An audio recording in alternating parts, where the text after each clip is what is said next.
So what's up guys? So dahil end of support ng Windows 10 ngayon, so tuturuan ko kayo kung paano i-bypass yung Windows 11 system requirements.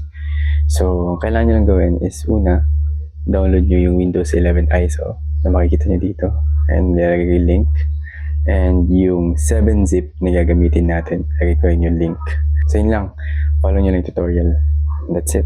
So yan. So nakita nyo, dito meron na tayong Windows 11 ISO. So once na download na natin yan, ang gagawin lang natin is mag-create tayo ng folder. Ang name ng folder na gagawin natin is Win11. Yan, Win11. So para makapag-create kayo, right-click, New, tsaka Folder. So once na-created nyo na, ang gagawin nyo, right-click nyo yung ISO file na dinownload nyo. Then ang gagawin natin is i-extract natin siya using 7-zip. So instead na extract here, extract files, then ipo-point lang natin siya dun sa ginawa natin na location, which is Windows 11 folder. So pag na-extract nyo na yan, ito na yung itsura niya. So ang gagawin nyo, punta kayo sa Win11 kung saan na-extract yung file. Then dito, punta kayo sa sources.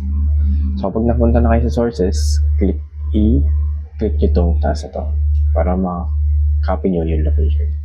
So copy nyo lang yung location. So let's say, na-copy na natin. Ngayon, open nyo yung CMD. So CMD, pan nyo lang as an administrator. Makikita nyo naman dyan. And so may pop-up na ganyan. Yes nyo lang. So ito nga pala, CD, then paste nyo yung location. So yan. So nakita nyo dito, nakapag-change location na tayo. So, ang next step nyo na nagagawin is, ito na yung pinaka-important para makapag-upgrade kayo. So, ang gagawin nyo, set up prep.exe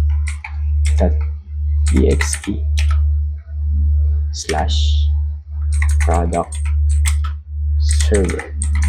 So, yan. Kapag na-click nyo na yan, press nyo na enter, then lalabas na yung Windows 11 na setup. So, press nyo na enter sa keyboard. So, una nyo gagawin is check nyo to. Check natin yan.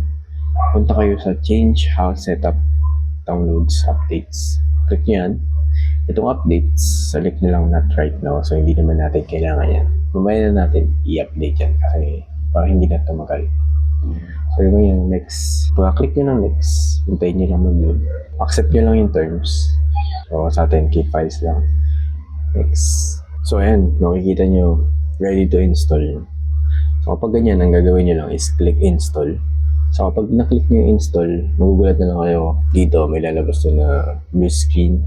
Tapos nakalagay install in Windows sa may top left. So huwag nyo lang siyang gagalawin and make sure na nakaplug yung devices nyo. So yun na, tapos na natin. So na-install na natin.